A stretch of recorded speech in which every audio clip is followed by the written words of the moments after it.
If we could make sure the windows are closed for the sound.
Gata on opening the sutra. The Dharma in comprobably profound and infinitely subtle is rarely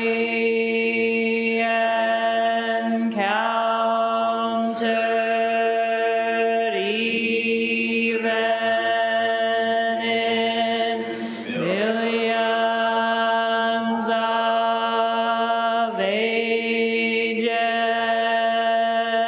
Now we see it, hear it, receive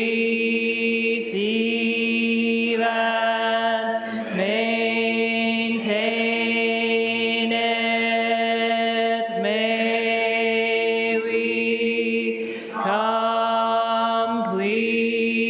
completely realize the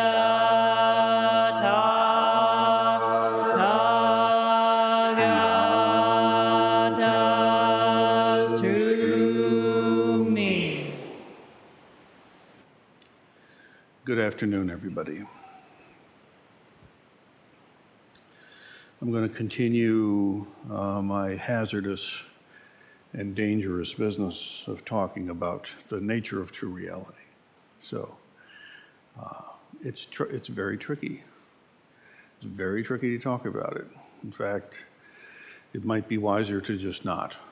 Maybe my elders and betters are shuddering right now, or whenever they hear this, going, "Oh, kid, don't do it." And yet, it's important at times to let's have a little chat, shall we? Let's have a little bit of a moment where some things are pointed out. Things a Zen student needs to know. Don't hold on to them.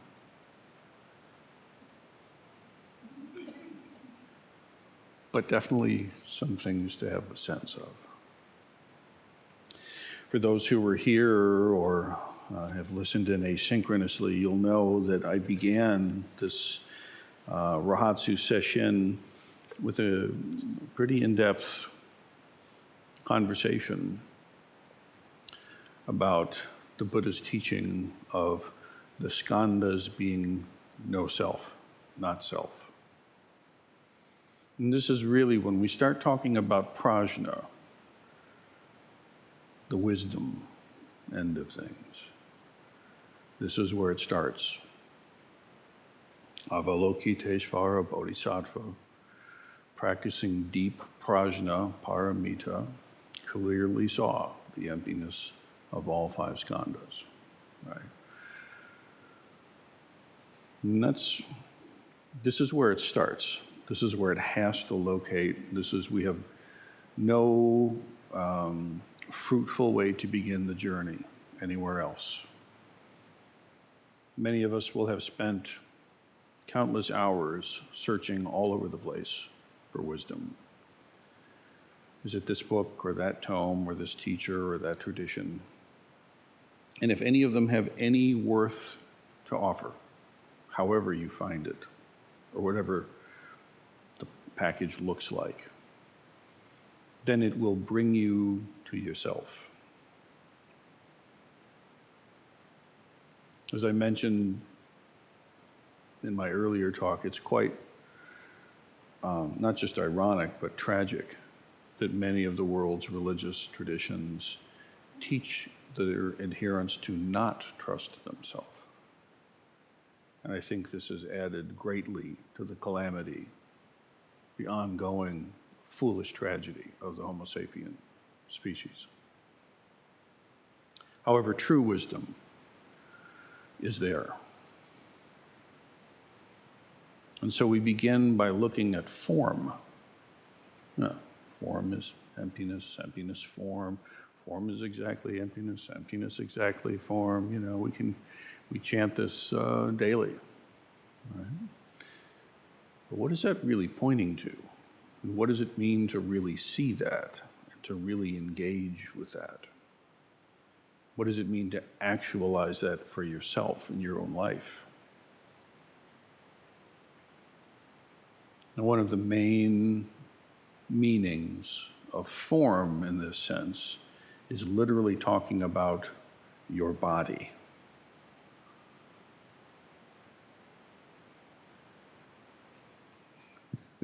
Shoulders, knees and toes, knees and toes. Head, shoulders, knees and toes, knees and toes. Eyes and ears and mouth and nose. Head, shoulders, knees and toes, knees and toes. Dum-ba-da-dum. Okay, it's liver and kidney and spleen and, chi meridians, wherever that is. Fingernails. Uncritically examined, it's the most obvious thing in the world to, feel that you are your body and your body is you. I am what I am. And this is all what I am, right? But if we reflect at all carefully, if we can impartially for just a little bit pay attention and try to see for ourselves directly, what of this body is then me? Where is the I? Is it in the toe? Is that where my true self lies, hidden all the while?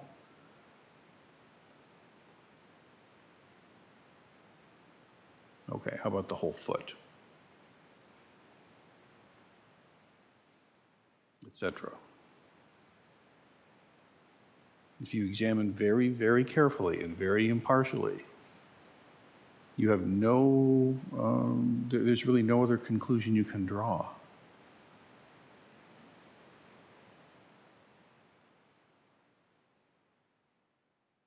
There's a famous koan where there's a well-known builder of carts, whose mastercraft sought after, exquisite, prized. But in the koan it says, as the Buddha used as well, which is where the koan's from, if you take away the wheels of the cart and you take away the axle, what is it that's vividly apparent? Where is the guitar? Is it in the tuning pegs? Is it in the headstock? Is it in the fret wire? Is it in the ebony fingerboard? Is it the sweet maple top? Where is the guitar?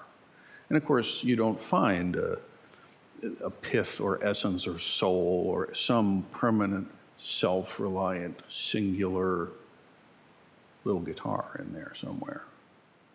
What you get are aggregates. And so the practitioner begins by paying very exquisite attention, typically to the breath, right?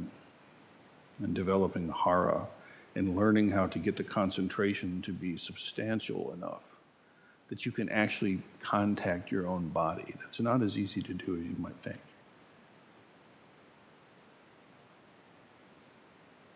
And of course, relatively, we can say that this is my body. We all know what we mean. Just like when we say, oh, that's the candle flame, we all know what we mean. But when you look closely, there is no it of candle flame. There's a process. Oxygen, some kind of a wicky thing, flame, and a process starts to evolve. So in the relative, we say, of course, there's the candle flame, and here I am. But that doesn't do it, because you see what ends up happening is we make emotional responses to things that are not self as though they were self. And that is the definition of suffering. These emotional habit pattern responses. See? And they rise because of this essential mistake in perception of who I am. So it's actually very important not to just take the for granted stuff, but to learn to see a little bit, in fact, a hell of a lot deeper. Sensation is like this. Feeling, sometimes it's translated. And what this is pointing to is that liking or not liking or having apathy towards, positive, negative, and neutral. It's that quality of experience, that aspect of mind that likes a thing or doesn't like a thing, finds it exciting, finds it irritating, or finds it just kind of meh, doesn't care about it. Like that, in terms of the skandhas, in terms of the way the Buddha taught, that little function is so important that it has equality with your body. That's what the Buddha said. Form, sensation, this feeling sensation, this reaction of positive, negative, neutral. Consider for a moment the importance of the statement that says, in the Buddha's view, seeing that is just important as seeing your body. As important as your body is to you, so should be your awareness of that functioning of positive, negative, and neutral. That's not just like a little throwaway footnote of a cool thing to say. That's a major X on the map. If you dig there, you will find treasure. If you really watch very, very closely, why am I grumpy? Why am I giddy? Where is this coming from? Where is it? What is it? And again, most of us, most of the time, we assume the full body is, of course, me, and my feelings are like, well, that's how I feel. And we have a shrine to that. In fact, that can be used as a weapon, if you ever noticed. But really, the one who wields the weapon is the same one who's attacked by it. Because again, we respond to my like and my dislike and my not caring as though that's who I am. And remember what the Buddha is teaching, what Avalokiteshvara realized. There is no self in the skandhas. There's no amount of what you like here, what you don't like there, and what you don't care about over here being all nice and clear that ends up to be who you are. It can feel like that, but it's just a feeling. If you watch very, very, very closely, perhaps one time when the very self-same bell gong that rings to call you to oryoki sounds great. And that very same bell next time around is irritating as all hell. What's changed? It's important to watch this very closely. This is one of the many reasons why it's so absolutely necessary to get off the wheel of churn, settle down, and pay attention, because it's coming at you too damn fast out there. It really is. Right? I mean, even on a free day, still, the world is pummeling you. And you think it's fun. But watch out. Stacking what you like against what you dislike is a disease of the mind. Taking that to be who you are is false hope. So the practitioner pays very exquisite attention to this push and pull and this neutral. You're watching, you encounter something, a beverage. Is that the one you wanted? Is it the right temperature? Is it too much or too little? Do we not care for the cup it's in? And we pay very, very close attention to that felt response to things. And in this categorization of the skandhas, that's different from the perception itself, which is like the first moment of cognition. You might say, well, okay, so I'm not the body, and I'm not my, likes and dislikes about things for whatever reason, but, I see, therefore I am. I hear, therefore I am. I think, therefore I am. Right? I'm here. You're hearing these words right now. That must be you. Again, like the other things, it seems to go without.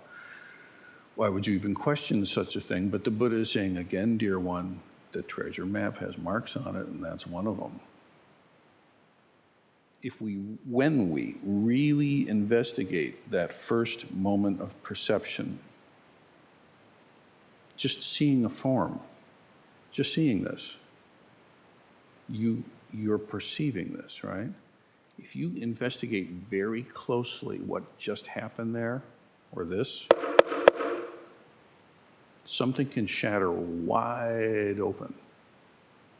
Have you ever noticed in the koans, there's all kinds of moments like that where the master will shout all of a sudden, or a leaf will fall, or I don't know. All kinds of things happen, and it kind of jolts the person in some inscrutable way that suddenly apparently makes all the difference in the world. Remember, the Dharma gates are boundless. You can tumble in anyway. So we pay a lot of attention, and frankly, it gives people a lot of problems, a lot of trouble. Some people have trouble with sound. Sound is very troubling. Who knew? Who the fuck knew? I mean, after all, what's so troubling to we're seeing,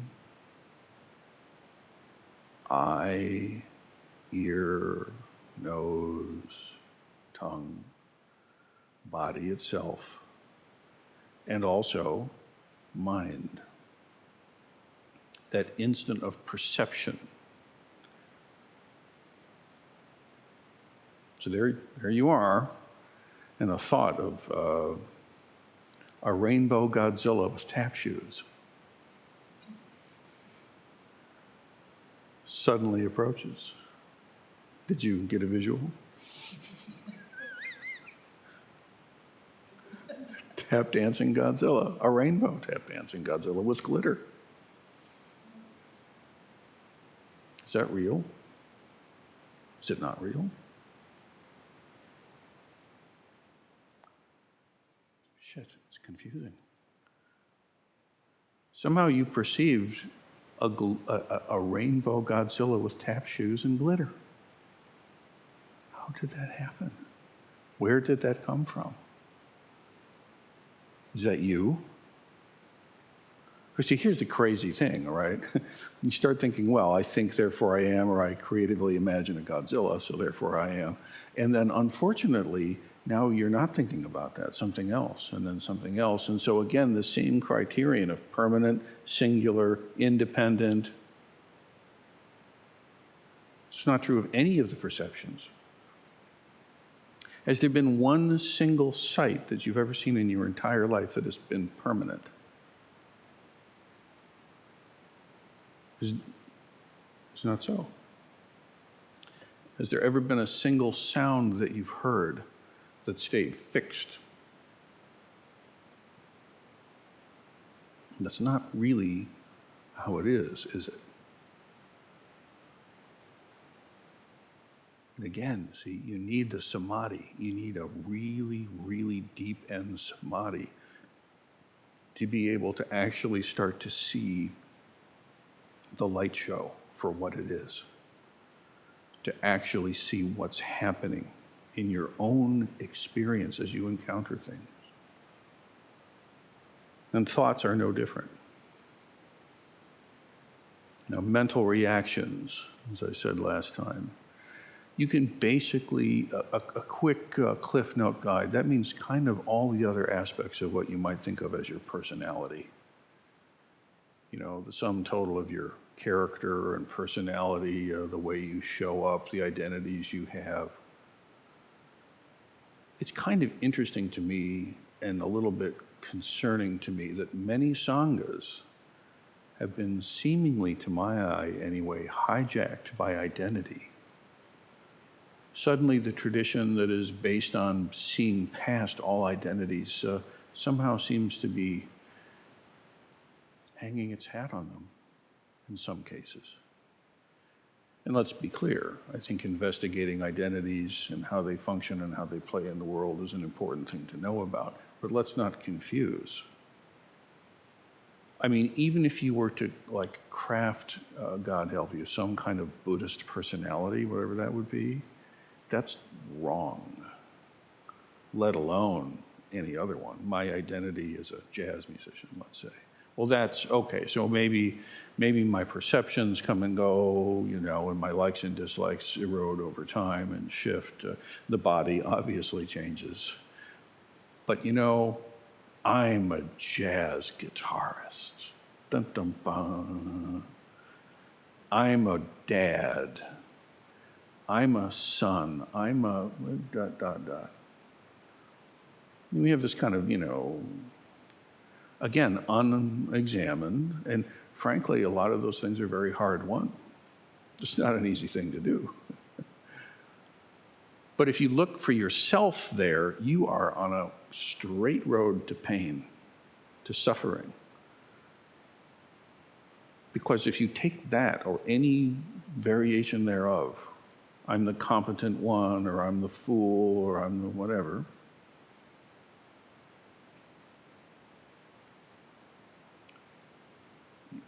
you just bet everything on a fool's game.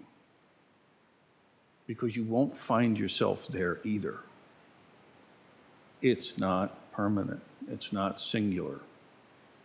It is not independent. Oh, I'm a jazz guitar player, and what happens when I lose my hands?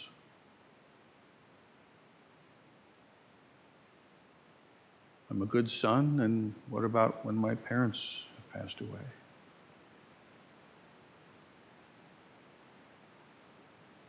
I'm a good priest. Really? We'll chat about that. But even if it's entirely true, or I'm a Shoken student.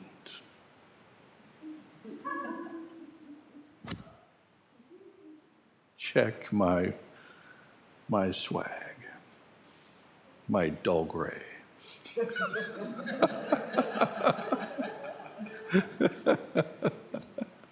So I really don't think our community has this problem. In fact, we work very hard to ensure it's not a problem. But it could be a thing that you might take your Shoken status, and it is status. You might take that relationship and make a thing out of it and try to hide there. Well, I don't know about all that stuff, but I'm a Shoken student of Rinsen and Doan, and that's what I am.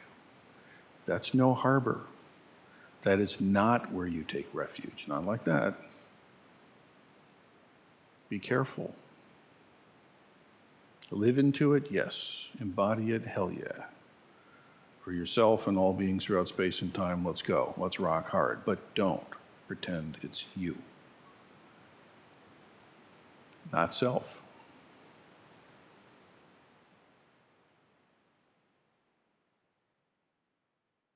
And then lastly, consciousness of the skandhas. Consciousness is empty. Consciousness is emptiness. Emptiness is also consciousness. Don't forget the other side of those. This is all mental activity. Every moment of awareness.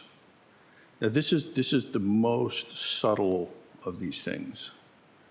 And you really have to be very still, and you have to be internally and externally really quiet for like some time, frankly. If you can get to this place, and many of you are, in fact, we all are at moments, you begin to see for yourself that consciousness itself is also not a singular, fixed, independent thing. It is rather a series of experiences happening crazy fast. There's instant and instant and instant and dot, dot, dot, dot, dot, dot, dot. There's all these moments of nowness. Now.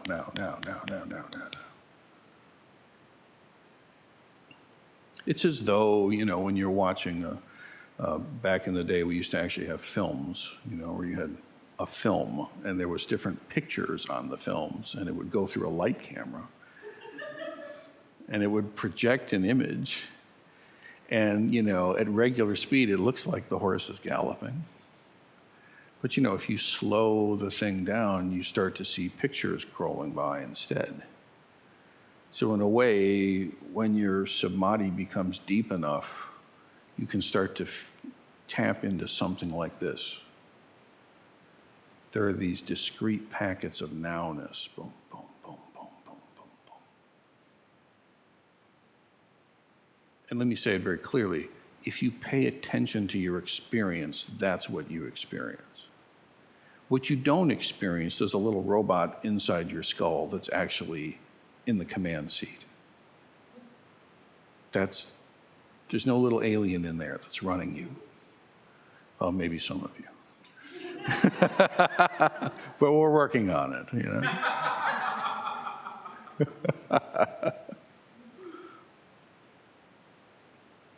So for that moment of awareness, you see that there's a pattern here, which is that there's someone that's knowing something, right? There's an object of perception, and there's an organ of perception. There's a consciousness. Dum, dum, dum, dum, dum, dum. Try to grab that and say that that's me. Right? It's like trying to grab a hold of a cloud so you can save it.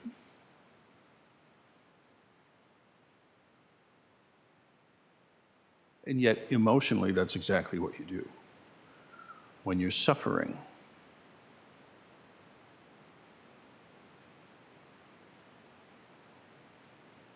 when real emotional distress is occurring, when real dukkha is got you, this is how it's happening.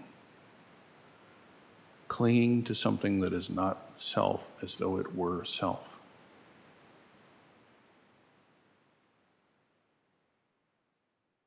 Now, this initial kind of getting into this thing, it's all about paying attention very much to your experience as you encounter things. And it's a given that there are things there to be encountered. And that's fine for a while. But ultimately, even if someone sees very, very deeply into the no-self nature of the skandhas, and they find a serious degree of quietude and peace, there's still something that's not quite cooked there.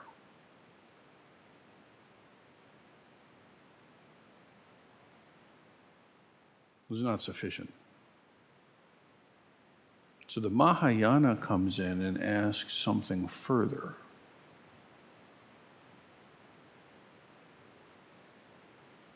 You see, just seeing the emptiness of one's self and the skandhas actually isn't enough. There's a fuller potential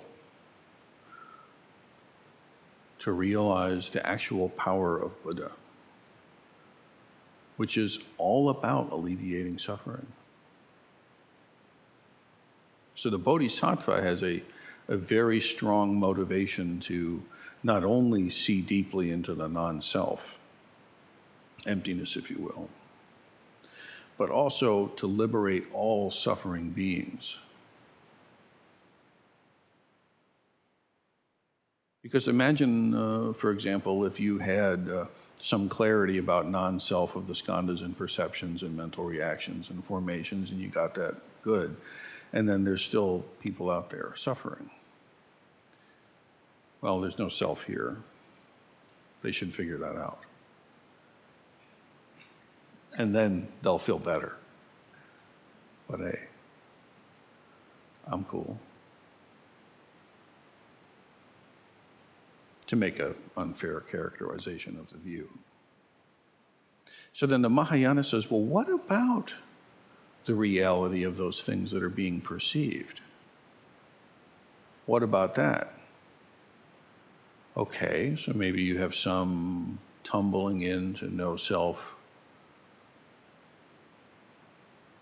of you, but what about what's out there? All the stuff out there.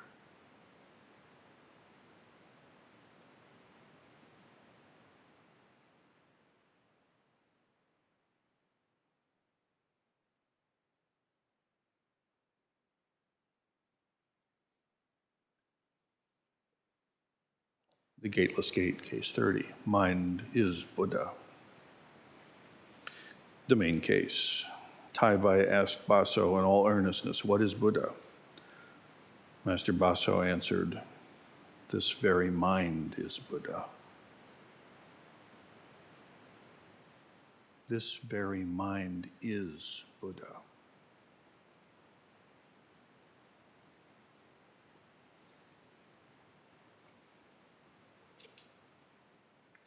So,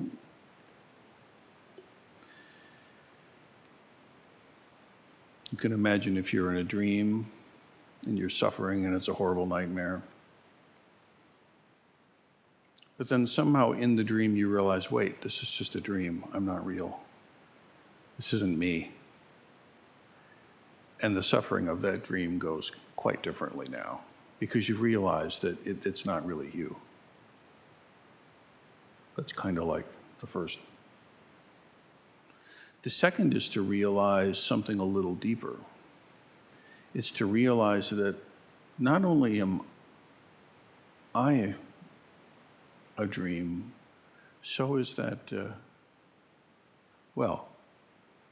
rainbow Godzilla with tap shoes that's chasing me. That's not real either. Or at least that's not self in the way that it seems in this dream either. In fact, if you really got clear about it, you would realize that everything in the dream, your sense of yourself as a self and your sense of this funny Godzilla chasing you or whatever else is in the dream, it's actually all the same stuff, isn't it? I mean, after all, that pleasurable dream or that nightmarish dream or that random chaotic whatever dream, where does it come from? What is its substance? You know right away, it's all in your head. It's all in your, you and that person you're dreaming about in your dream are of exactly the same substance. That's a little different from just realizing that, oh, this is just a dream, this isn't really me.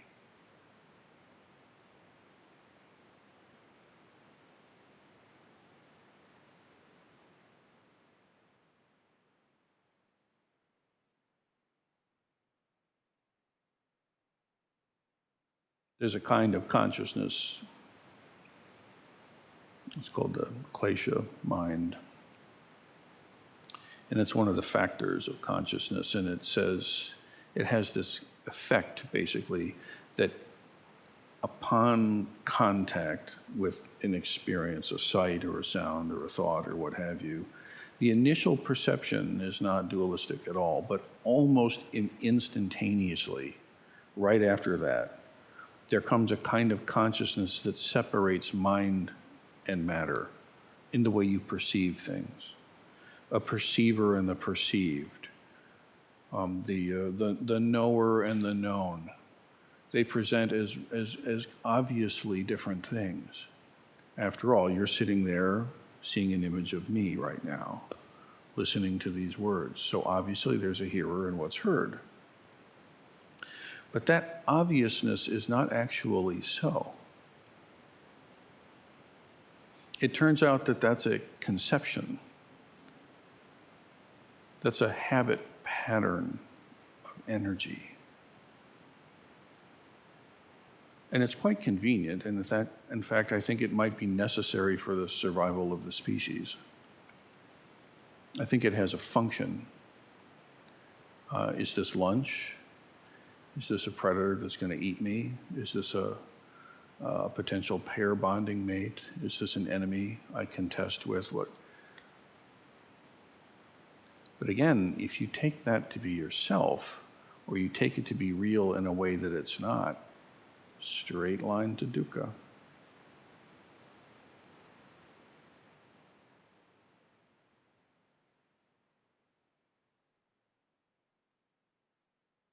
So we go into great depth, actually, in Zen training, dealing with forms.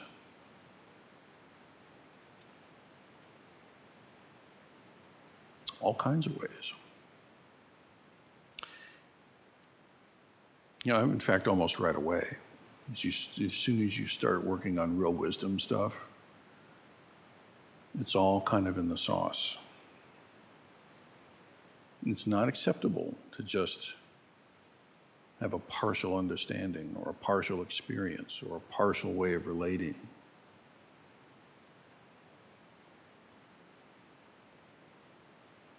How do you go from seeing the external world as solid, permanent, and fixed as an unconscious and damn near instantaneous just reaction? How do you actually break free from that?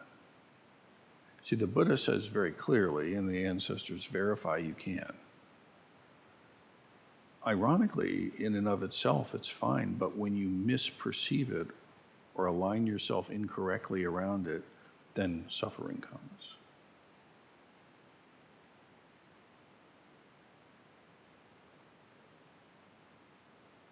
You know, it's so amazing, this practice of koan that we have. I mean, just the sheer intelligence in the way that we are led through a bunch of stuff we can't barely even relate to, maybe.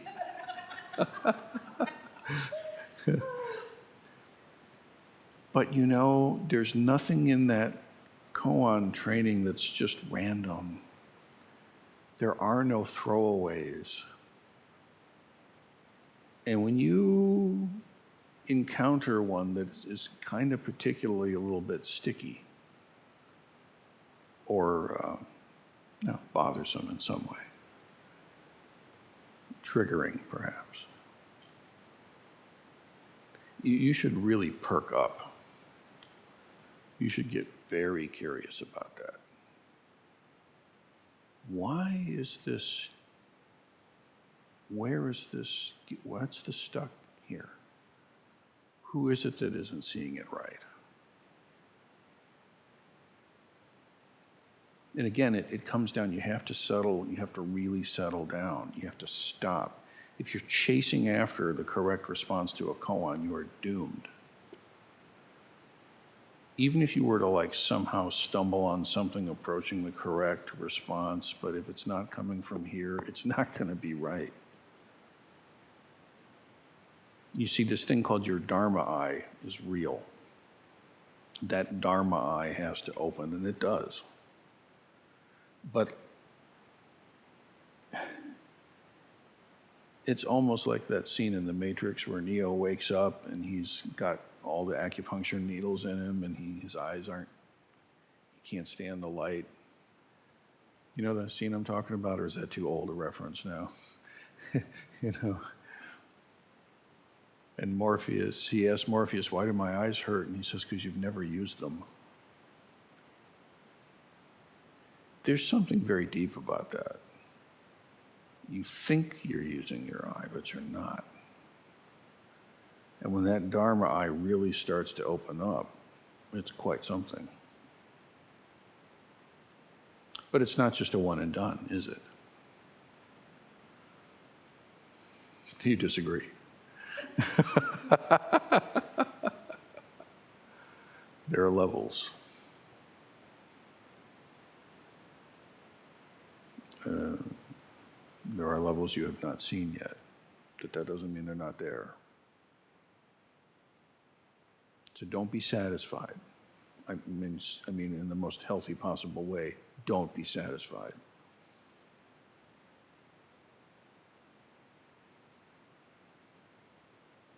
You have to keep that alive. And I think I'm doing my job, because I think it's pretty alive for most of us.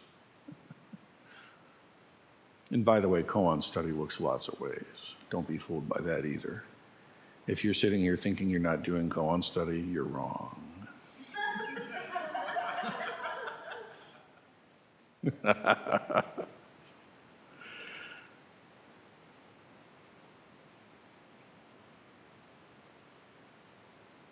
So this substance of the perceived and the perceiver is not different.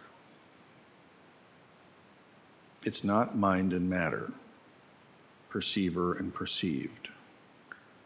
Okay, it seems so. Conventionally and provisionally, obviously, it is so. However, that is not sufficient. When you see deeply into the nature of things, the perceiver and the perceived are not separate. Meaning, the nature of the two are not two.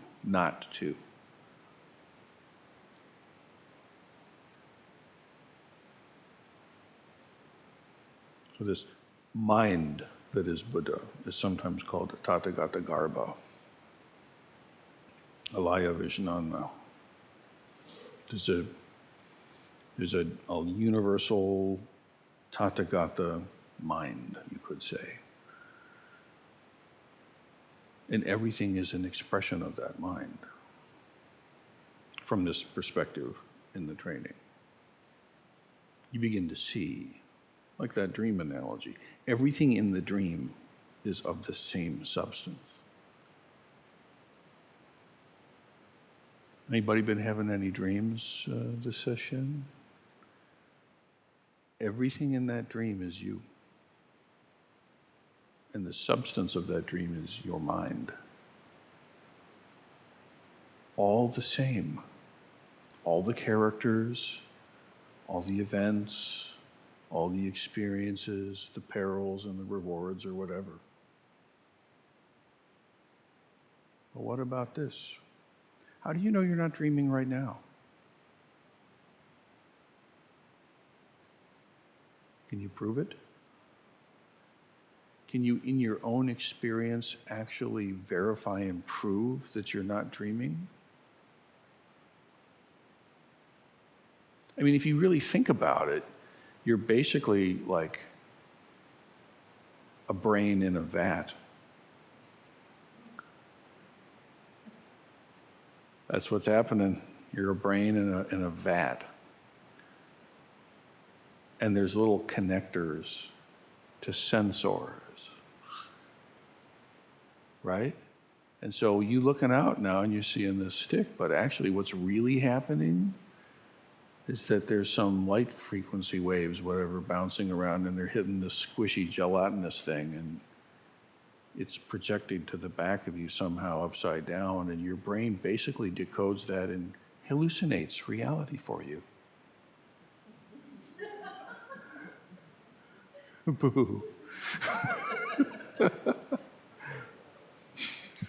No, no, there's just a light show. No one's running it. But the sounds that you hear, and you might say, oh, I'm not dreaming. I can go like this, and I can feel it and hear it. Well, you know what? When you're in a dream, doesn't it like that too? Well, this isn't a dream because, this is consistent. This is clear and vivid. And dreams are kind of squishy and sloshy sometimes, whatever. So what does that mean? Does that mean if your dreams became really vivid and suddenly you were a little dazed here that this isn't real and the dream is? Is it just how clear things are? I don't find that acceptable. You shouldn't either.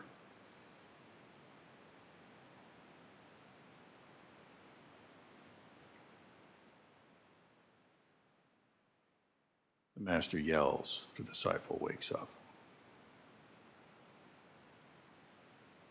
The master calls the name, the student responds and turns, and suddenly awakening occurs. Why do we call awakening awakening? Is that random?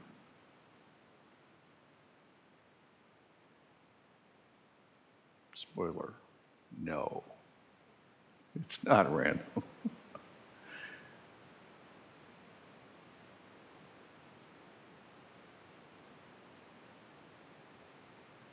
But when you can see not only that there's no self, permanent, fixed,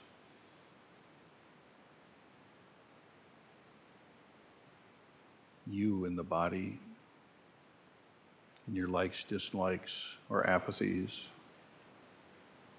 in your perceptions and all the senses, including thoughts, the identities and personalities, and even consciousness itself, when you finally realize you have no claim to lay on any of those things, you're still not done. You have to let go of everything outside, too. You have to see everything outside. And then what is outside, what is inside?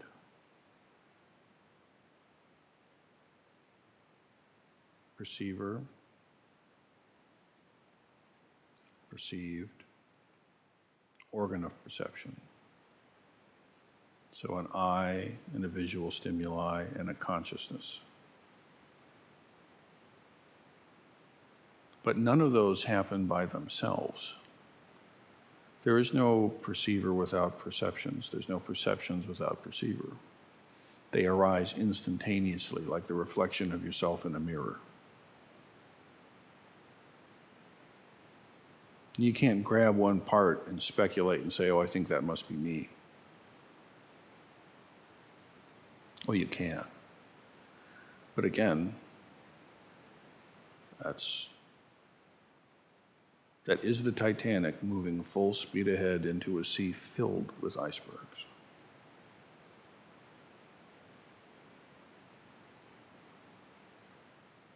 You see, the fact of your body eroding over time, sometimes quickly, sometimes gradually, the fact of ill health, the fact of death, the fact of everyone you love being of the nature of change, and there, in fact, being no way to avoid being separated from them. You have to merge with that fully. Welcome it. Be one with. But we don't. What we do is we resist, and then we create suffering on ourselves. Why is it so? How could it be so? Why me? On and on and on it goes. It's radically optional.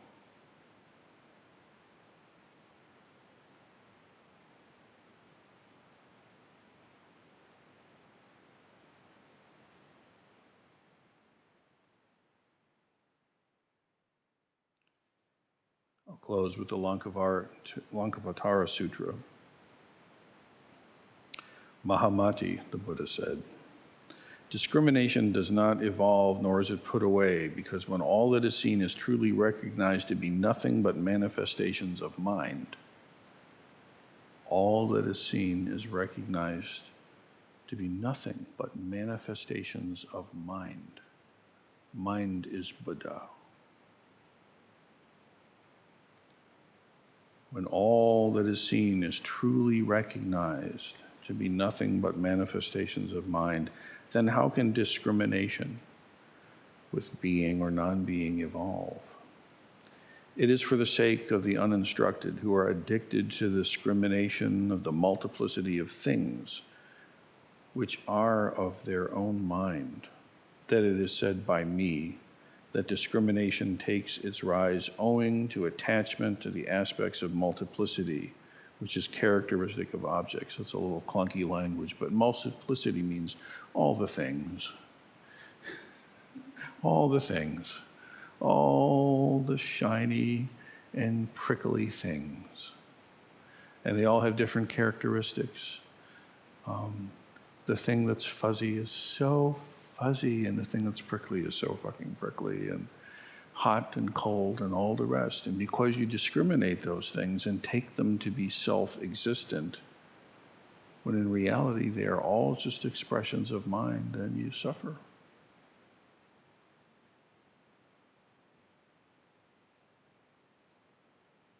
How otherwise can the uninstructed and simple-minded ever recognize that there is nothing but what is seen of the mind itself?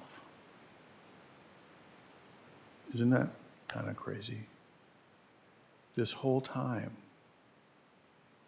it's been exactly that.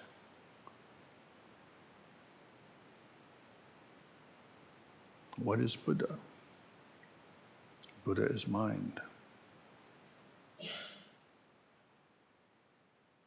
Now, before you make a thing out of that, there's another koan that says, no Buddha, no mind. Just to be clear. But in the same way that at the first kind of phase of things, you kind of take external objects to be a given and you really pay attention to how you relate to them. Is that sound of the gong joyful or irritating? Why? How? And you let go of this. The next level is you see through the supposed solidity of external things. But you take mind to be a thing. Pull out the rug. But we'll get there. Right now, I want you to really, really pay attention. Watch very closely. Be diligent. Because what's at stake is nothing less than your life. Your true, full, authentic, fully free, fully realized life. The real deal. Nobody can do this stuff for you. Don't take the discriminations and ideas about these things to be the reality itself. You've got to taste it for yourself. So understand that wherever you are in the training, whatever your practice is, this is what's being addressed. Trust yourself. Trust the process. Really, really throw your whole, whatever yourself is, into this business. And don't hold things back. Pay attention, meticulous attention to each instant of consciousness as it goes by. Have your motivation be bodhicitta, for the sake of all beings throughout space and time. Will I see into the true reality of things? And it is seeing into the true reality of things that actually gives you the power, the Buddha's power. This ends victimhood. You are no longer a victim. It is not so. There is nothing that has arisen in your field of consciousness that you cannot now see through. And with that power comes the capacity to alleviate suffering for others. And the world really needs it. So let's take it up together. for the sake of all beings throughout space and time, may it be so.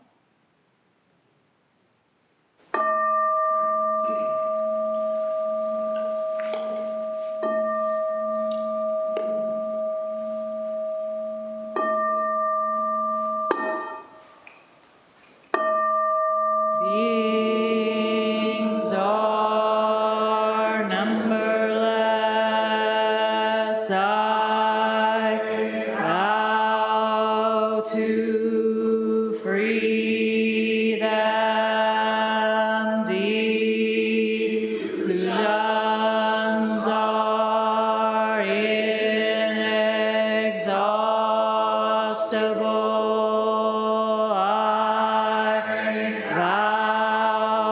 To end them, Dharma gates are boundless. I vow to enter them. The Buddha way is unsurpassable. I vow to embody it. Beings are numberless. I vow to free them. Delusions are inexhaustible. I vow to end them. Dharma gates are boundless. I vow to enter them. The Buddha way is unsurpassable. I vow to embody it. Beings are numberless. I vow to free them. Delusions are inexhaustible. I vow to end them. Dharma gates are boundless. I vow to enter them. The Buddha way is unsurpassable.